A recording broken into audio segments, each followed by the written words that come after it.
Mga kapuso, karon naghapon, tulo ang patay o 11 ka kilo nga shabu ang nakuha atol sa bypass operation sa may North Reclamation Area. Adunay live update direct sa mga lugar si Luan Mirondina. May Yes, Bob. Anya kita karon mahimutang sa may Zwelig Street, Barangay Subang Dako, Dakbayan sa Mandawi. Sa pagkakaroon, Bob, padayon ang gihimong pagproseso sa mga sakop sa scene of the crime operatives sa dapit na hitabuan. Kining atong gibarugan ron, Bob, buyon lang kini sa usa ka dakong universidad dinhi sa may Dakbayan sa Mandawi. Unya directly luyo usab kita sa usa ka membership shopping center. Sa atong nasayran, Bob, mipahigayon og buy bust operation ang mga sakop sa City Intelligence Branch sa Mandawi City Police Office batok kang Prodelje Mapalo pasado alas 3 karong hapon. Apan gikatahong nakamatikod ang grupo ni Mapalo nga mga pulis di ay ang iyahang katransaksyon hinungdan nga mipabuto kini og armas batok ngadto sa mga operatiba. Ang gikatahong sinukli ay sa bala misangpot sa kamatayo ni Mapalo og duha pa ka mga kauban niini. Kanang ay inyong makita, Bob, diha sa may driver side ni ana nga gray nga multicab mao kana si Mapalo, samtang kanang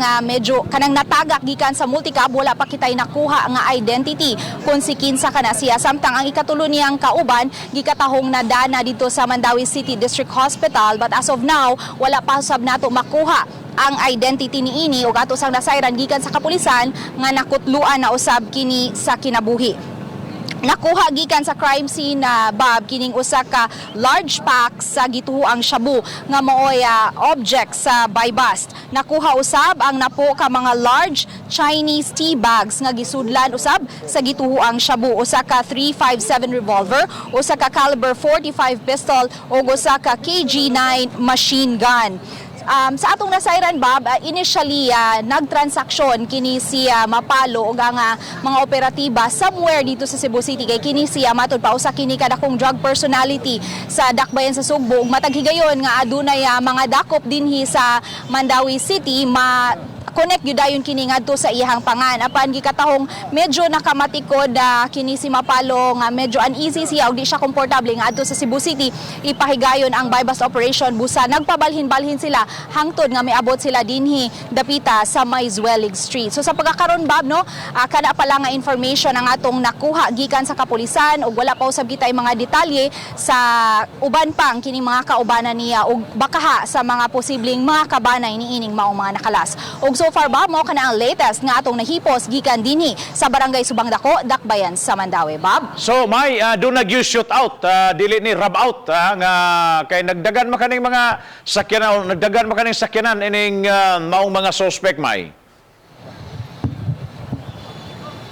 Yes, Bob, initially mo kanay gipahibaw ka nato no sa kapulisan, but we still have to get the side pod sa uban pang mga nakasaksi or posibleng nakasaksi dinhi sa hitabo. Naapikihan kita sa oras, Bob, mo nang wa pa kitay nahinabi nga mga saksi sa panghitabo.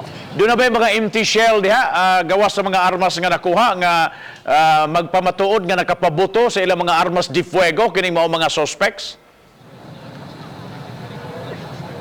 May mga empty shells at Bob, but as of now dili pa nato maihap no kung pila gyud kini kay di pa kayo kita makapaduol sa crime scene kay may gibutang man nga police line. So later on ma-account unya kana sa mga sakop sa Soko. O sa mga traffic diha nakamugna na og kahuot sa dagan sa trafiko kanang daw na bay daghang mga mangagi ana maong Zwelig Street, may. Yes, Bob, actually nakakuan gyud kini, Bob, no, naka-contribute gyud kini sa kahuot sa dagan sa trapiko. Kini manggod dinhing dapita na anay mga sakyanan nga mag-agian dinhi, so dili gyud malikayan nga daghan gyud ang mangoryoso hinungdan nga manghunong ang mga sakyanan ug mutan-aw kun unsa kini nga gibutangan dinhi og police line hinungdan nga medyo na traffic kini dinhing dapita.